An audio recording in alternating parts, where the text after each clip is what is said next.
Close your eyes and let the heavy dust of 1975 settle upon your chest, drawing you down into the cracked, soundless expanse of the Sinai. We are leaving the waking hours behind, stepping together onto the fractured desert floor of a desolate peninsula. The sun has long since burned itself out across these pale limestone ridges. It leaves a twilight of ash-gray decay to settle over the ruins of an ancient way station. This is a structure so incredibly old that its very purpose dissolved into the deep sand 2.5 millennia ago. You can feel the profound isolation standing at the edge of this incomprehensible wasteland. The wind carries no human voices, only the dry, rhythmic sweeping of sand against stone. Above you, the night sky is an oppressive dome of vanta-black darkness. It is a starless void stretching toward a horizon that feels too vast, too immense for the fragile human mind to fully hold. The sheer scale of the desert threatens to crush the breath from your lungs. Within this infinite emptiness, a small team of weary archaeologists crawls through the skeletal remains of Kuntillet Ajrud. They illuminate the pitch-black corridors with the faint, trembling light of their oil lamps. The air down here is heavy and thick, tasting of bitter salt and ancient decay. The claustrophobia of the buried rooms contrasts fiercely with the megalophobia of the desert above. The ruined walls around them slowly begin to emerge from the swallowing void. They are covered in writings, scratchings, and deliberate drawings, all preserved in a state of majestic fading. You can reach out and trace the rough textures of the stone, feeling the coarse, crumbling plaster beneath your fingertips. Hymns and dedications are etched deeply into the rock. They were left behind by ancient travelers who prayed into the vastness of the desert night. These were people seeking protection from the crushing weight of the world. The ambient noise of your modern room is fading now, replaced by the wind sweeping over these forgotten limestone ridges, pulling you deeper into the ancient dark. Here, among the pale dust and the absolute stillness, they uncovered something that would softly dismantle the foundations of everything we were taught. It was not a violent rupture, but a quiet, beautiful doom descending upon the accepted history of the world. They found a profound blessing written in archaic Hebrew script. It invoked not one solitary divine name, but two. The sacred words were painted onto massive ceramic jars. These vessels were large enough to swallow a man whole. They were used for communal offerings to colossal forces we can barely comprehend. The fired clay is cold to the touch, heavy with the phantom scent of dried oil and old earth. As the final layer of sand is brushed away, the inscription reveals itself. It is a shadow cast in relic gold, a silence carved in ash-gray stone, a memory bleeding out into vanta-black night. It reads, "I bless you by Yahweh of Samaria, and by his Asherah." His Asherah.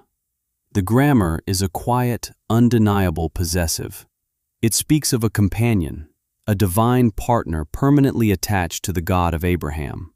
The sacred pairing is presented as naturally and intimately as a wife sitting beside her husband in the fading embers of a cosmic hearth. For thousands of years, the faithful were guided to believe in a supremely solitary creator. We were taught to revere a bachelor deity, commanding the universe in absolute, unyielding isolation. We were conditioned to accept this profound loneliness as the natural order of the heavens. Yet these fragmented artifacts carry a very different truth. They tell us that the Supreme Being was never alone. If the architect of the cosmos possessed a wife, and she was worshipped openly, we are left with a quiet, lingering question. Who erased her? Let your breathing slow as the desert chill wraps around you, tethering your spirit to the profound silence of this remote hilltop outpost in the 9th century before the Common Era. These inscriptions at Kuntillet Ajrud were extraordinary in their calm specificity. These were not the confused incantations of pagan outsiders, wandering blindly through the wilderness. These were fluent Hebrew speakers, actively using the divine name Yahweh. It is a name so heavily laden with sacred weight that centuries later, scribes would break their pens rather than write it. These ancient people casually paired the sacred name with Asherah, offering no explanation, no apology, and no hesitation. They envisioned her not as a human figure, but as an incomprehensible force of nature, a vast, looming presence that dictated the turning of the seasons and the shifting of the tectonic plates. They spoke her name as though every soul under the vast vault of heaven already knew her. It feels like standing on the precipice of a magnificent canyon, only to realize the ground beneath your feet is entirely hollow. According to the canonized texts, the Israelites were always locked in a bitter struggle against the temptation of foreign gods. The official narrative tells of a pure, isolated people bravely fighting off the corrupting embrace of their polytheistic neighbors. But this desert hilltop does not look like a site of rebellion or apostasy. It looks like the mundane, everyday reality of a massive, state-sponsored religion, slowly fading into a gentle, blood-red twilight. The large storage vessels were used for formal, public dedications. They carried profound blessings in the name of the official divine couple. It was never a secret, and it was never hidden in the shadows. It was the mainstream current of their ordinary lives, and the mother god Asherah sat peacefully at the very center of it all. She was not a comforting human-shaped figure, but a vast, incomprehensible force of the cosmos. She was a presence as overwhelming as the deep ocean, demanding reverence from a fragile humanity. To understand the sheer magnitude of her presence, we must sink deeper into the past. We must travel far beyond the borders of ancient Israel, returning to the archaic, polytheistic cradle of the world. Let the rhythm of your own heart slow to match the crashing of the Bronze Age tide against the ancient Syrian coast. You are drifting away from the modern light, sinking deep into the 14th century before the Common Era. We are standing before the ruins of Ugarit, a massive city-state that was swallowed by the earth around 1200 before the Common Era. The air here smells of crushed limestone and salt spray. The sky is a vast canopy of vantablack, pressing down upon the jagged ash-gray ruins of a civilization lost to the sea. The lighting is dim, cast only by the blood-red embers of dying fires scattered across the terraced hills. We're standing at the very edge of the incomprehensible, where human memory fades into pure myth. Here, buried in the dark soil, scholars in 1929 discovered an ancient alphabetic script written upon fragile clay tablets. These texts describe a fully developed divine family governing the architecture of the cosmos. It is a memory bound in clay, a truth written in starlight, a god drowning in the sea. This is the archaic, polytheistic cradle from which the ancient religion of Israel truly emerged. At the absolute zenith of this ancient pantheon sat El, the supreme patriarch and the creator of all creatures. He is repeatedly titled Father of Mankind and Bull El in these northern texts. Do not imagine a human figure sitting upon a golden chair. Imagine a crushing force of gravity, an entity composed of vast, silent energy radiating the cold light of relic gold. He was the unquestioned head of the divine council, representing ultimate, immense authority. Yet the texts insist that this supreme patriarch did not rule the vastness of space alone. Beside him sat his primary consort, the chief goddess known to the people as Athirat. Linguistic history tells us that Athirat is the direct ancestor of the Hebrew name Asherah. She was not a secondary, marginal figure pushed to the edges of belief. She was foundational, bearing the magnificent title of Creatress of the Gods. She was the mother of the entire divine order, commanding forces of chaotic generation. Her full ancient title translates to Lady Athirat of the Sea, or She Who Walks Upon the Sea. She was the master of the oceanic chaos from which the ordered universe was violently sculpted.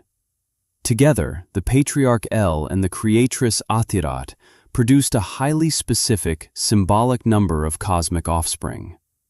They gave birth to exactly 70 divine sons. The ancient Ugaritic texts describe a magnificent, vast divine feast. El invited his brothers into his house, pulling the 70 sons of Athirat into the center of his immense palace. These 70 entities were not minor spirits fluttering through the atmosphere. They were the colossal administrators of the cosmos, a vast divine council that managed the complex affairs of the universe. They were massive, incomprehensible pillars of force, dictating the rise and fall of human nations. In the mythical worldview of the ancient Near East, the number 70 represents absolute cosmic totality. It is the fundamental geometric structure of both the divine heavens and the terrestrial earth. The mother goddess nurtured these forces. The newly born twin deities of dawn and dusk were said to sustain their cosmic light by nursing at the breasts of Athirat herself. As the heavy veil of sleep pulls you further from the noise of today, feel the cold, dry air of the Qumran caves settling over your skin.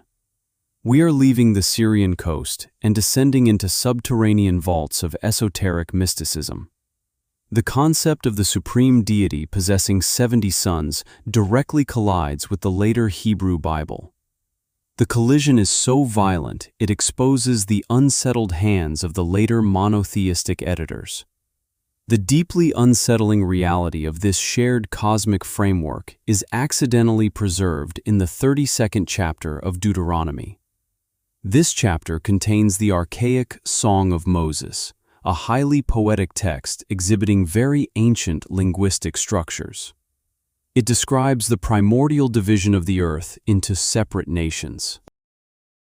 The standard text utilized for modern translations contains a glaring, impossible anachronism. It claims the Most High set the boundaries of the peoples according to the number of the sons of Israel. But ancient genealogies state humanity was divided into exactly 70 nations immediately following the Great Flood. At that primordial stage of mythical history, the nation of Israel did not yet exist. The patriarch Jacob had not even been born. It defies all logical architecture for the supreme deity to divide the ancient world based on the population of a nation that was not yet breathing. The solution to this profound theological paradox lay buried in the dead, ash-gray dust of the desert caves until the 20th century. The discovery of the Dead Sea Scrolls provided access to manuscripts a full millennium older than the standard text.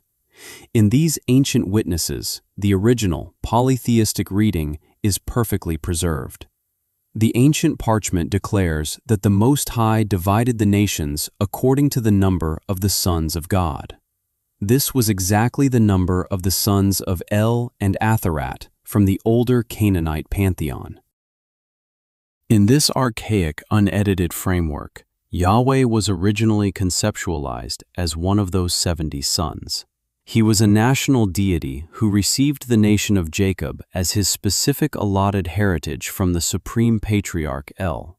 Over centuries of cultural evolution, the national god Yahweh slowly absorbed the titles and supreme authority of El. Their identities merged entirely to become a singular, massive entity.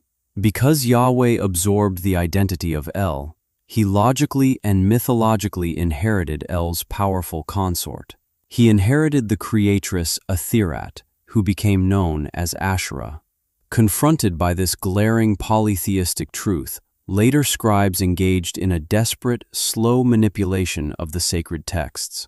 They executed a theological vivisection, replacing the sons of God with the sons of Israel. They forced the universe into a strict solitary compliance, setting the stage for the total erasure of the divine feminine.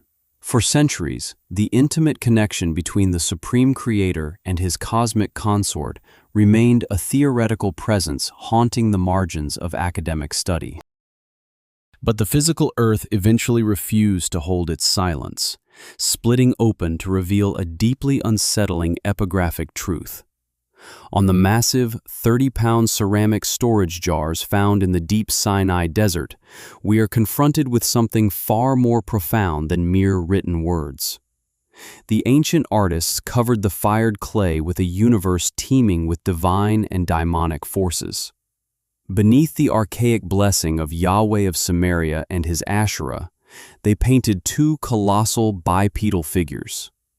They possess the heavy, imposing bodies of humans, but bear the vast, overwhelming faces of bulls. They are adorned with elaborate crowns and garments, marked by an energetic, deeply hypnotic pattern of repeating circles. Sink deeper into the cold sand, letting the modern world dissolve into the ash-gray shadows of these ancient ruins. Some scholars look upon these monstrous, looming figures and see the raw, primal visualization of the Godhead itself, associating the supreme deity with the unyielding power of the bovine. Others recoil in profound theological unease, desperately identifying the figures as apotropaic demons meant to frighten away the encroaching dark. Even if these figures are merely the monstrous emissaries of the divine, their presence directly beneath the invocation of the Creator is profoundly disturbing. It suggests that the divine couple ruled over a vast dominion of shadow, utilizing hybridized nightmares to enforce their celestial will upon the fragile earth. Just to the left of these towering figures sits a quieter, yet equally powerful presence. It is an entity marked by the exact same hypnotic pattern, calmly playing an ancient lyre. This is the cosmic musician, the divine weaver overseeing the heavy harmonies of creation. And when you turn the massive clay jar in the dim, flickering light, the reverse side reveals a classic, undeniable motif of the great goddess. It is a massive sacred tree, a highly stylized representation of the divine feminine architecture. The trunk resembles a heavy palm, and it branches outward in a profoundly familiar geometry, culminating in almond motifs. It is the archaic, suppressed blueprint of the menorah, a powerful symbol of life-giving force resting heavily upon the back of a lion. It is a memory etched in clay, a shadow painted in red, a truth buried in the dark. This was not a localized desert anomaly. The belief in the Mother of the Heavens stretched its roots deep into the very bedrock of the ancient world. We leave the howling winds of the open desert and step down into the absolute, suffocating darkness of a subterranean tomb. We are deep in the Judean foothills, 12 kilometers west of ancient Hebron, at a site known as Khirbet el-Qom. The air here is completely still, tasting of dry dust and ancient death. The temperature drops dramatically as you move away from the light of the sun, surrounded by bench tombs carved directly into the unyielding limestone bedrock.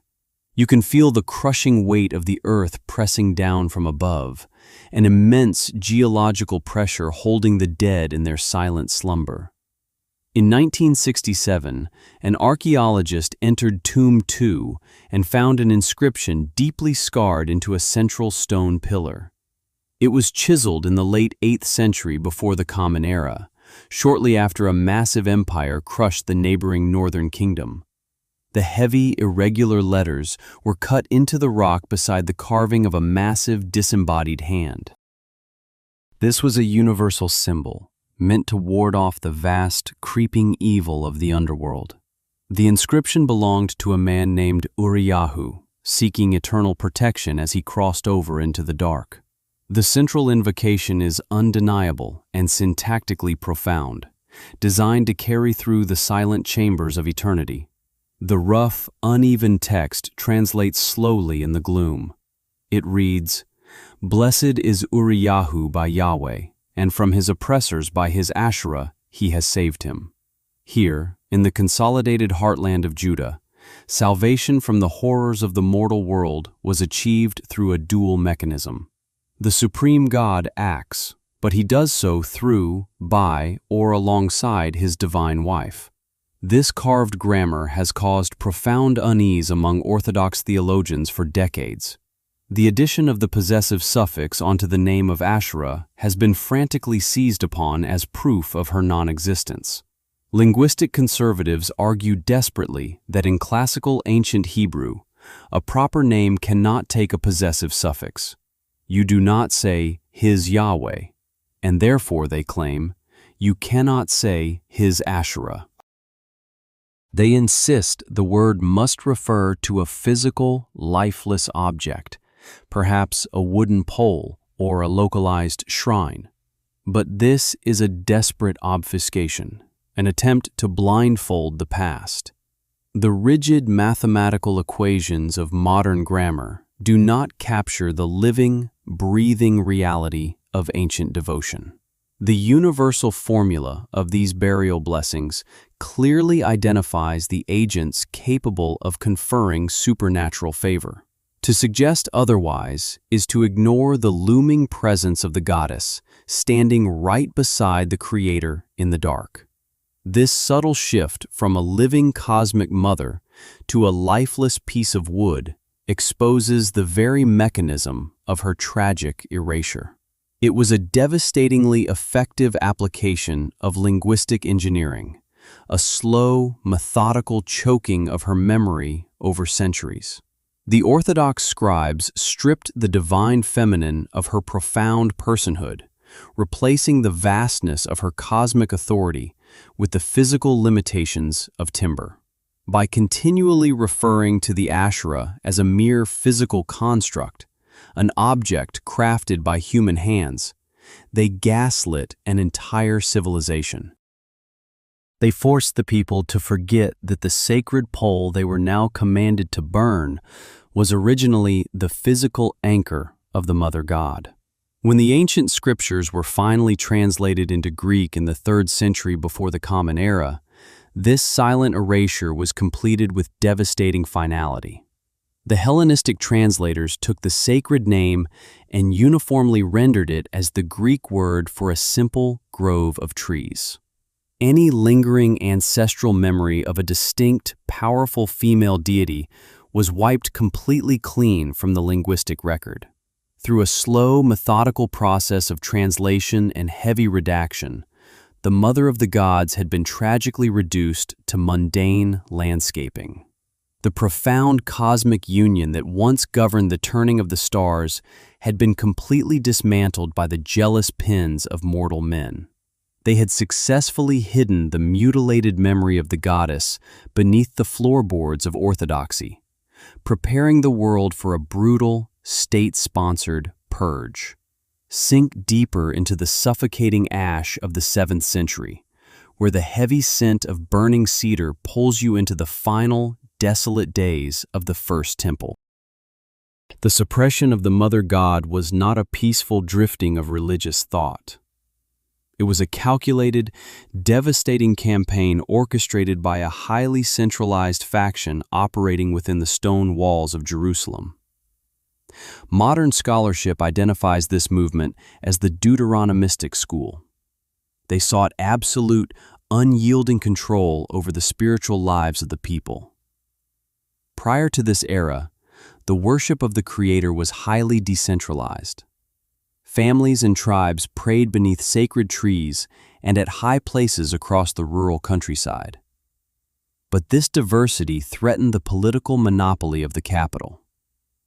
The royal and priestly elites decreed that the divine could only be accessed at their central sanctuary. To enforce this, they declared a quiet, total war upon the past. They retroactively condemned generations of their own ancestors. They blamed the worship of the goddess for every drought, every famine, and every military defeat. They curated a history that demanded the absolute erasure of her name. The climax of this heavy erasure is recorded with cold precision in the second book of Kings. King Josiah did not merely dispatch soldiers into the distant wilderness to smash rural altars. He had to physically breach the absolute center of his own religion. He entered the Holy of Holies, the innermost sanctuary of Solomon's temple. For over 200 years, the physical manifestation of Asherah stood peacefully in this sacred darkness. She stood directly beside the Ark of the Covenant, venerated and ritually clothed by dedicated orders of priestesses. Josiah ordered the massive wooden symbol dragged from the sanctuary. Feel the slow, grinding weight of the wood scraping against the ancient stone floor. They dragged her out of the city gates and down into the Kidron Valley. Smoke billowed from the valley floor, carrying the acrid stench of pulverized history. They burned the sacred artifact until it was nothing but charred remnants. Then, they beat the charcoal into a fine, gray dust. Josiah ordered this dust violently scattered over the graves of the common people. This was an act of supreme, calculated desecration. It was designed to pollute the physical symbol with the impurity of death. It was meant to permanently sever the psychic bond between the civilization and their cosmic mother. It was a memory turning to ash, a shadow cast upon the veil, a truth burned in the valley. Let the rhythmic, hypnotic clicking of ancient looms guide your breathing into the deepest shadows of the sanctuary. The erasure did not stop with the fire in the valley. The ancient text reveals a profound, suppressed matrix of female religious authority operating directly inside the house of Yahweh. Josiah tore down the living quarters of the sacred personnel. He destroyed the spaces where the women wove heavy textiles for the Asherah pole. These women were not marginal figures hiding in the periphery. They held a sanctioned, deeply revered role within the state religion. They were the physical caretakers of the divine feminine. Translators have long struggled with the exact nature of their weaving. Some believe they crafted elaborate garments to clothe the physical manifestation of the goddess. Others suggest they wove intricate, portable tent shrines to house the vastness of the divine presence. By shattering their looms, the reforming king did not just remove a localized symbol. He shattered the spiritual agency of women across an entire civilization. He instituted a fiercely patriarchal priesthood that would govern the trajectory of belief for 3 millennia. He demanded a universe entirely devoid of female essence. Feel the heavy weight of the cosmic veil settling over your tired eyes, separating the noise of the waking world from the silence of the divine. When a foundational archetype is violently excised from a culture, it does not simply evaporate into the atmosphere. It submerges into the deep, dark waters of the human psyche. The memory of the women weaving inside the temple transformed into profound esoteric structures. It became the foundation of ancient temple theology. In this archaic understanding, the massive stone architecture of Jerusalem was not merely a functional building. It was an exact ontological scale model of the entire universe. The innermost dark room represented the uncreated, timeless origin of all things. The massive, heavy veil that separated this room from the main hall represented the boundary between the spiritual and material worlds. The veil was the physical matrix of creation itself. In the older tradition, Asherah was the great weaver who fashioned the fabric of material existence. When Josiah burned the looms, he was attempting to shatter the symbolic representation of the mother's ongoing creation. He was trying to stop the spinning of the stars. The embers of history are cooling now, leaving you safely enveloped in the vast, quiet architecture of the cosmos. Yet the imagery of the cosmic weaver survived the brutal purges. It emerged centuries later, finding a safe harbor in the apocryphal texts of early Christianity. These later writings relied heavily upon the suppressed imagery of the First Temple. A text known as the Proto-Evangelium of James records a magnificent full-circle detail. It states that Mary was selected by the priest to spin the thread for the massive veil of the Second Temple. The story claims that the celestial messenger appeared to her while she was physically spinning the true purple and scarlet wool. This is a profound, esoteric reclamation of the erased goddess.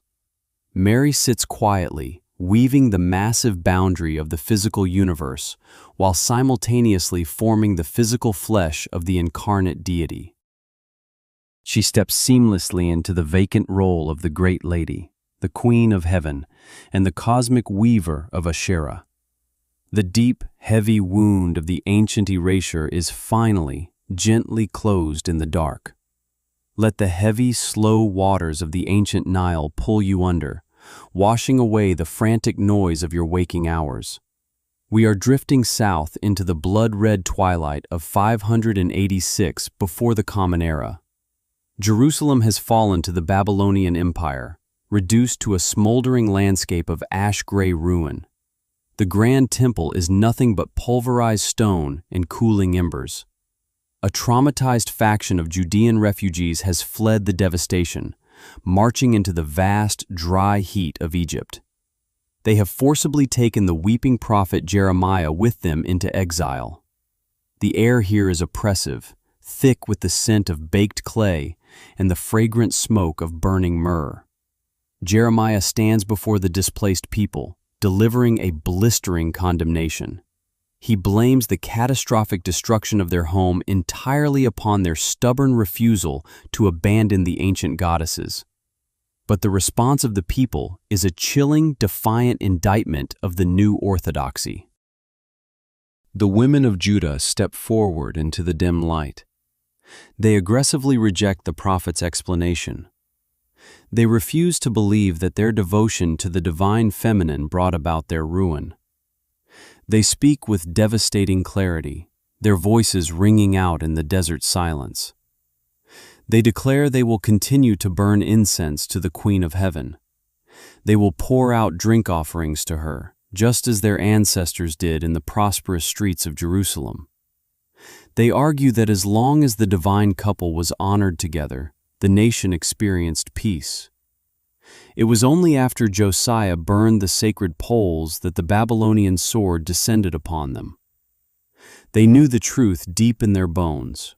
She was the shield against the storm, the anchor in the flood, the mother in the night. The modern world is fading to ash, leaving only the sun-baked mud bricks and the silent flow of the ancient water. Allow your mind to drift further down the winding river, settling upon an island deep in southern Egypt. This is Elephantine, a vibrant military colony isolated from the brutal theological purges of the north. The island fortress stands as a lonely sentinel in the rushing water. Here, more than a century after the fall of Jerusalem, a different truth survived. The people of Elephantine built their own functioning temple, far from the jealous priests of Judah. The papyri unearthed from these sands reveal a religious life entirely devoid of solitary monotheism. Legal documents and financial oaths show that these people freely invoked syncretic deities. The most profound of these names is Anat Yahu. They merged the fiercely protective Canaanite goddess with the supreme creator. For these isolated worshippers, the divine council was not an abomination to be eradicated. It was the fundamental reality of the universe. The vast boundaries between the great goddesses frequently blurred and interchanged, forming a massive maternal presence holding the isolated colony together. They understood that a universe governed solely by a hypermasculine deity was fundamentally unbalanced. The ancient soldiers stationed there built an altar of unhewn stone. They burned offerings beneath the massive, starless canopy of the Egyptian night, keeping the memory of the divine wife alive in the dark.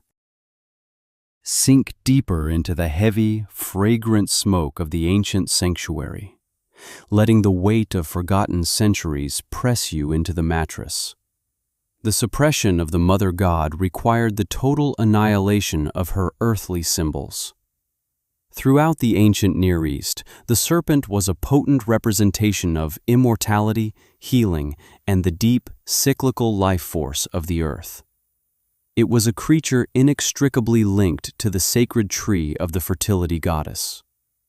Prior to the final purges, King Hezekiah marched into the holy precinct to destroy the bronze serpent known as Nehushtan. This heavy bronze idol had stood in the Jerusalem temple for generations. The people burned sweet incense to it, seeking the healing power of the chthonic feminine. By smashing the cold metal, the reforming kings executed a multi-generational eradication of the earth-based cycles of regeneration. They replaced the ancient rhythms of nature with a linear, profoundly solitary authority. But you cannot truly kill an archetype. She survived as a presence within the esoteric traditions of the Hellenistic period. In the ancient poetry, she is called Sophia, the personification of divine wisdom. She is the sanitized, demilitarized form of Asherah.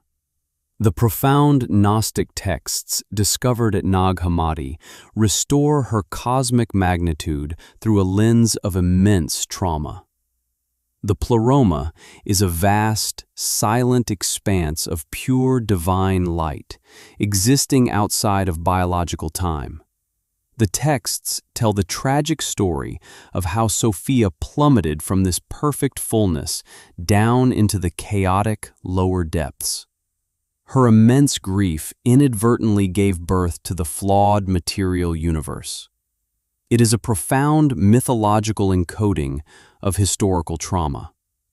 She is a light swallowed by the void, a crown cast into the dust, a mother lost to the ages. Her violent ejection from the highest heavens perfectly mirrors the historical ejection of Asherah from the physical temple. The ancient writers intuitively understood that a catastrophic rupture had broken the divine order. The mother had been cast out into the Vanta-black darkness.